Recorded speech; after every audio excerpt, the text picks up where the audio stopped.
ጤና ይስጥልኝ የኢትዮ ሞኒተር ተከታታዮች ለዕለቱ የያዝናቸው መረጃዎች እንደሚከተለው ይቀርባሉ። በቅድሚያ አበይት ነጥቦቹን 17 የእጽና የሰው ዝውውር መረብ አባላትን በቁጥጥር ስር እንደዋሉ ፖሊስ አስታወቀም። 14 የአፍሪካ ሀገራትን የሚያቋርጥ የጋዝ ማስተላለፊያ መስመር ለመዘርጋት ከስምምነት መደረሱ ተገለጸም። አሜሪካ በኢራን ጦርነት ያወጣችው ወጪ 37.5 ቢሊዮን ዶላር መድረሱ ተገለጸ። የሱዳን ጦር ወደ ሰሃራ በረሃ ከፍተኛ የመከላከያ ኃይል መላኩም ተገልጿል። አሁን የእነዚህና ሌሎች መረጃዎች በዝርዝር እናሰማቸዋለን። አብራችሁን ቆዩም። ከ60 በላይ ስደተኞች ሕይወት ማለፍ ጋር እጃቸው አለበት የተባሉት 17 የእጽና የሰው ዝውውር መረብ አባላት በቁጥጥር ስር እንደዋሉ ፖሊስ አስታወቀም። ፌዴራል ፖሊስ 40 ሺህ ስደተኞችን በማዘዋወርና ከ1 ቢሊዮን ብር በላይ በመቀማት የተከሰሱትን 17 የእጽና የሰው ዝውውር መረብ አባላት መዝገብ ለፍትህ ሚኒስቴር መላኩን አስታውቋል። የኢትዮጵያ ፌዴራል ፖሊስ ከ40 ሺህ በላይ ሰዎችን በጅቡቲ በየመን በኩል ህገወጥ መንገድ ወደ ሳዑዲ አረቢያ አዘዋውረዋል። ከተጎጂዎች ከ1 ቢሊዮን ብር በላይ ሰብስበዋል። እንዲሁም ከ60 በላይ ስደተኞች ህይወት ማለፍ ጋር እጃቸው አለበት የተባሉትን የ17 አገር ተሻጋሪ የሰው ዝውውር መረብ ተጠርጣሪዎች መዝገብ አጣርቶ ለፍትህ ሚኒስቴር መላኩን አስታወቀም። ፌዴራል ፖሊስ ዛሬ ባወጣ መግለጫ ተጠርጣሪዎቹ ባለስልጣናቱም አደገኛ የሰው አዘዋዋሪ ሲሉ የገለጹትን ዋርዲ በመባል የሚታወቀው መሐመድ ጣሂር አደንም በሚመራ የተደራጀ የወንጀል ቡድን ውስጥ አባል እንደነበሩ ገልጿል። ፖሊስ እንደገለጸው መርማሪዎች ቡድኑ የሰው ዝውውር የማስፈጸም ዓላማ ያለው የወንጀል ድርጅት ማቋቋሙንና ከተለያዩ የኢትዮጵያ ክፍሎች ስደተኞችን በመመልመልና በማጓጓዝ ረገድ ማዕከላዊ ሚና መጫወቱን አረጋግጧል። በመግለጫው መሰረት መረቡ በተለያዩ ክልሎች በሚንቀሳቀሱ ደላሎች አማካይነት ተጎጂዎችን በመመልመል በሳውዲ አረቢያ የስራ ዕድልና የተሻለ ህይወት እንደሚያገኙ ቃል በመግባት በምስራቅ ኢትዮጵያ በኩል ወደ ጅቡቲና የመን እንዲሻገሩ ያመቻች ነበር። የምርመራ ውጤቱ እንደሚያመለክተው ተጎጂዎቹም የኢትዮጵያን ድንበር ከተሻገሩ በኋላ ስደተኞችን ለማሰር በየመን በተዘጋጁ መጋዘኖች ውስጥ ይያዛሉ። እዚያም ለአሰቃቂ በደልና ሰብአዊነት የጎደለው አያያዝ ይዳረጉ እንደነበር ተገልጿል። ፖሊስ እንደገለጸው ተጎጂዎቹ ታግተው የሚቆዩ ሲሆን በኢትዮጵያ የሚገኙ ቤተሰቦቻቸው አነጋግረው ከፍተኛ የቤዛ ገንዘብ እንዲጠየቁ ይገደዱ ነበር። በተጨማሪም የዝውውር መረቡ አባላት ተጎጂዎች ሲደበድቡና ሲያሰቃዩ የሚያሳዩ ቪዲዮዎችን በመቅረጽ ለቤተሰቦቻቸው በመላክ ገንዘቡን እንዲከፍሉ ጫና ያደርጉባቸው እንደነበር መርማሪዎች አረጋግጧል። በምርመራው መሰረት ይህ ህገወጥ ዝውውር ንግድ ከተጎጂዎችና ከቤተሰቦቻቸው በተቀማው ገንዘብ ከ1 ቢሊዮን ብር በላይ ገቢ አከማችተዋል። ፌዴራል ፖሊስ አክሎ እንዳለው መረቡ ከ40 ሺህ በላይ ሰዎችን ያዘዋወረ ሲሆን እንቅስቃሴው ከ60 በላይ ተጎጂዎች ህይወት ማለፍ ጋር የተያያዘ ነው። እንዲሁም በርካታ ሴቶች በደረሰባቸው እንግልት ወቅት የጾታ ጥቃት ተፈጽሞባቸዋል። በሰኔ ወር የዓመቱ ጠቅላላ የዋጋ ንረት 13.9 በመቶ ሆኖ መመዝገቡ ተገለጸ። የኢትዮጵያ ስታቲስቲክስ አገልግሎት ይፋ ባደረገው የሰኔ ወር ሪፖርት መሰረት የሀገሪቱ የዓመት በዓመት ጠቅላላ የዋጋ ንረት 13.9 በመቶ ሆኖ ተመዝግቧል። ይህም ባለፈው ዓመት ተመሳሳይ ወቅት ከተመዝገበው ጋር ሲነጻጸር 13.9 በመቶ ጋር እኩል ነው። በተጠናቀቀው ወር የምግብና አልኮል ያልሆኑ መጠጦች የዋጋ ንረት 15.1 በመቶ የደረሰ ሲሆን ለዚህ ጭማሪ በዋናነት የስኳር፣ ማርና ቾኮሌት 35.9 በመቶ፣ የፍራፍሬ 21.3 በመቶ፣ የወተት አይብና እንቁላል 20.3 በመቶ፣ የስጋ 19.2 በመቶ እንዲሁም የምግብ ዘይቶችና ቅባቶች 18.8 በመቶ የዋጋ ንረት በከፍተኛ ደረጃ መጨመር እንደሆነ ተገልጿል። በሌላ በኩል ምግብ ነክ ያልሆኑ የሸቀጦችና አገልግሎቶች የዓመት በዓመት የዋጋ ንረት 12.2 በመቶ ሆኖ ተመዝግበዋል። በዚህ ዘርፍ ለታየው ጭማሪ የትምህርት 17.3 በመቶ፣ የመጓጓዣ 14.3 በመቶ፣ የቤት መገልገያ ቁሳቁሶች 13 በመቶ እና የሆቴልና ሬስቶራንት አገልግሎቶች 12 በመቶ የዋጋ ጭማሪ በዋናነት ይጠቀሳሉ። በወር የዋጋ ንረት በተመለከተ በሰኔ ወር የነበረው ጠቅላላ የዋጋ ንረት ከግንቦት ወር ጋር ሲነጻጸር በ1 በመቶ ጭማሪ አሳይቷል። አገልግሎቱ መረጃዎችን የበለጡ ተአማኒ ለማድረግ የምግብና የሸቀጦችን ዋጋ የሚሰበሰብባቸውን ገበያዎች ቁጥር ከ120 ወደ 200 ማሳደጉን አስታውቋል። ይህም አዳዲስ የተቋቋሙት የሲዳማ፣ የደቡብ ምዕራብና ማዕከላዊ ኢትዮጵያ ክልሎችን በስፋት ለማካተትና የዋጋ እንቅስቃሴውን በትክክል ለመለካት የሚያስችል አሰራር እንደሆነ ተጠቅሷል። 14 የአፍሪካ ሀገራትን የሚያቋርጥ የጋዝ ማስተላለፊያ መስመር ለመዘርጋት ከስምምነት መደረሱ ተገለጸ። በአፍሪካ ትላልቅ ከሆኑ የኢነርጂ መሰረተ ልማቶች አንዱ የሆነውን የጋዝ ማስተላለፊያ መስመር ለመዘርጋት ከስምምነት ተደርሷል ተብሏል። ከናይጄሪያ እስከ ሞሮኮ የሚደርሰውን ይህ የጋዝ ማስተላለፊያ መስመር ዝርጋታ ለረጅም ጊዜ ሲጠበቅ የነበረ ሲሆን አሁን የምዕራብ አፍሪካ ሀገራት መሪዎች እቅዱን ተቀብሎታል። የሴራሊዮን ፕሬዝደንትና የምዕራብ አፍሪካ የኢኮኖሚ ማህበረሰብ ኢኮዋስ ኃላፊ ጁሊየስ ማዳ ባዮ እሁድ ምሽት በፍሪታውን ከተማ በተካሄደው የፊርማ ስነ ስርዓት ላይ ጋዙ ወደ እናንተ አካባቢ ሲመጣ እንዳትገረሙ ብለዋል።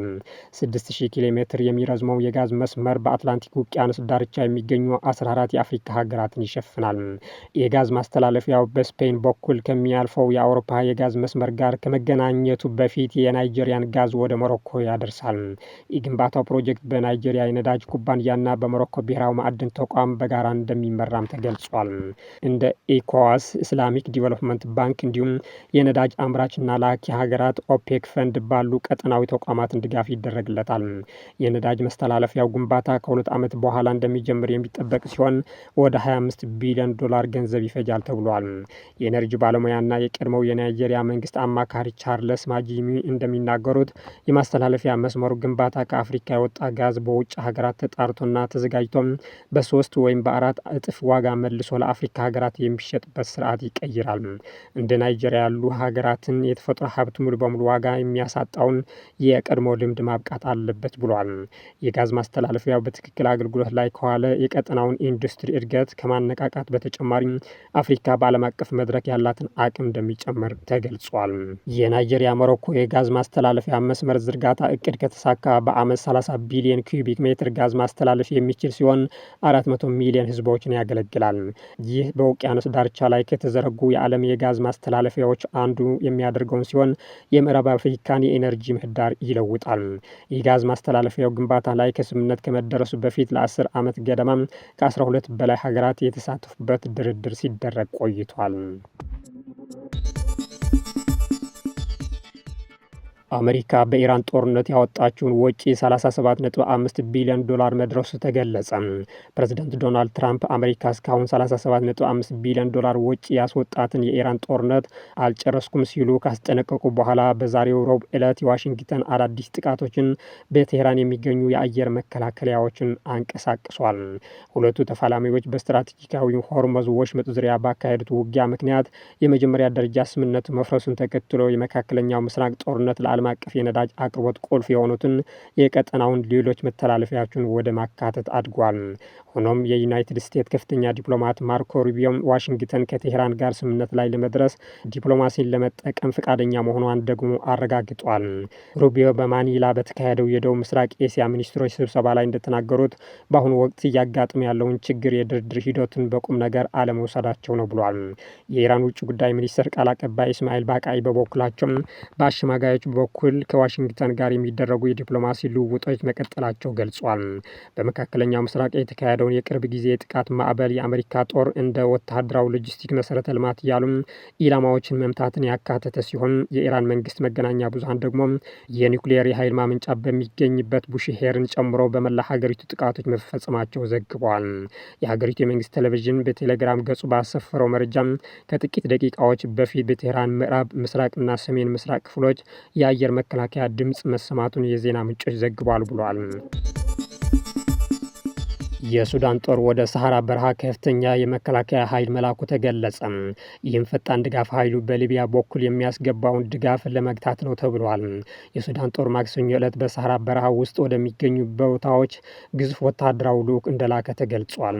በሰኔ 2025 የሱዳን ጦር ከግብፅና ከሊቢያ ጋር ያለውን የሶስት ማዕዘን ድንበር አካባቢ እንደ መከላከያ ዝግጅት አካል አድርጎ ለቆ መውጣቱን አስታውቆ ነበር።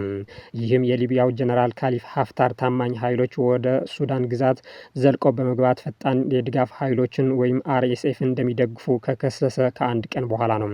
በሰሐራ በረሃ ውስጥ ያለውን የሶስት ድንበር ክልል ከሊቢያና ከግብጽ ጋር ባለው ድንበር ምክንያት ከፍተኛ ስትራቴጂካዊ ጠቀሜታ ያለው ሲሆን በሰሜን ሱዳን ውስጥ ሰፊ ቦታዎችን ከምዕራብ ሰሜናዊ ዳርፉር ግዛት ጋር በማገናኘት ላይ ይገኛል። ምንጮች ለሱዳን ትሪቡን እንደተናገሩ ሰራዊቱ ከሳምንት በፊት ትላልቅ ኃይሎችን ከዳርፉር አጠገብ ወዳለው የሰሜን ግዛት ወደ በረሃ አካባቢዎች ማዘዋወር ጀምሯል። ይህም አዲስ አዲስ የኦፕሬሽን ግንባር ለመክፈት እየተደረገ ያለው እንቅስቃሴ አካል ነው። የመስክ አመልካቾች እንደሚያሳዩት እንቅስቃሴዎቹ ወደ ሰሜን ዳርፉር ግዛት የሚዘልቅ የሶስትዮሽ ድንበር አካባቢ ግንባር ለመክፈት ያለሙ ናቸው። ሌላኛው ኃይል በሰሜን ዳርፉር በቲና ኡምባሩና ካርኖይ እንዲሁም በኩልብስና በጄቤል ሙን ዙሪያ ያሉትን ወታደሮች ለማጠናከር ያለመ ነው። ሰራዊትና አጋሮቹ ከሊቢያ የሚመጡ የአቅርቦት መንገዶችን በማቋረጥ አርኤስኤፍ ከሀፍታር ጋር በተቋራኘው የሱቡል አልሰላም ኃይሎችን የሚደረግለት የጦር መሳሪያዎችና ነዳጅ ድጋፍ ቁጥጥር ውስጥ ለማስገባት እንቅስቃሴ እንደጀመረ ነው እየተገለጸ የሚገኘው። ይህ በእንዲህ ያለ የሱዳን ጦርነት ለማስቆም የሱዳን ኃይሎች የጋራ ፖለቲካዊ ራዕይ ማጽደቃቸው ተገለጸ። ትናንት ማክሰኞ በናይሮቢ ጦርነቱ ለማቆምና የፖለቲካ ሂደቱን ለመገምገም በተካሄደው ስብሰባ ላይ ለሀገሪቱ ቀጣይ ምዕራፍ የጋራ የፖለቲካዊ ራዕይ ማጽደቁ ተገልጿል። ይህ የተባበሩት መንግስታት ድርጅት፣ የአፍሪካ ህብረት፣ ኢጋድ፣ የአረብ ሊግና የአውሮፓ ህብረት ያካተተ የሚደረግ ምክክር ከመድረሱ አንድ ሳምንት ቀደም ብሎ የተደረሰ ስምምነት ነው። ጥምረቱ ለቀጣይ ምዕራፍ የጋራ የፖለቲካ ራዕይና ለሚቀጥሉት 3 ወራት የተጠናከረ የድርጊት መርሃ ግብር እንዳጸደቀ ታውቋል። ቡድኑ ፕሮግራሙ ጦርነቱን ለማስቆም፣ የተጠያቂነት ጥረቶችን ለመደገፍ፣ የተጎጂዎችን መብቶችን ለመጠበቅና የሲቪል ሽግግርን ለማሳካት የሰብአዊ፣ የህዝብ፣ የፖለቲካ፣ የዲፕሎማሲና የመብት ተኮር መንገዶችን እንደሚሸፍን ተናግሯል። ለ3 ቀናት በቆየው ስብሰባ በሱዳን ውስጥ የተከሰቱትን ለውጦች፣ የግጭት አፈታት ጥረቶችና የሲቪል አገዛዝን ወደ ነበረበት ለመመለስ የሚያስፈልገውን የፖለቲካ አቅጣጫ ገምግሟል። በቀድሞው ጠቅላይ ሚኒስትር አብደላ ሐምዶክ የሚመራውን የስሙድ ጥምረት በአብደላህ ዋሂድ አልኑር የሚመራውን የሱዳን ነጻ አውጪ ንቅናቄ አንጃና የተለያዩ ሲቪል መብቶች ቡድኖችን ያካተተ ነው ተብሏል። ለዛሬ የያዝናቸው መረጃዎች እነዚህ መስሉ ነበር። ስለተከታተላችሁ እናመሰግናለን። መልካም ጊዜም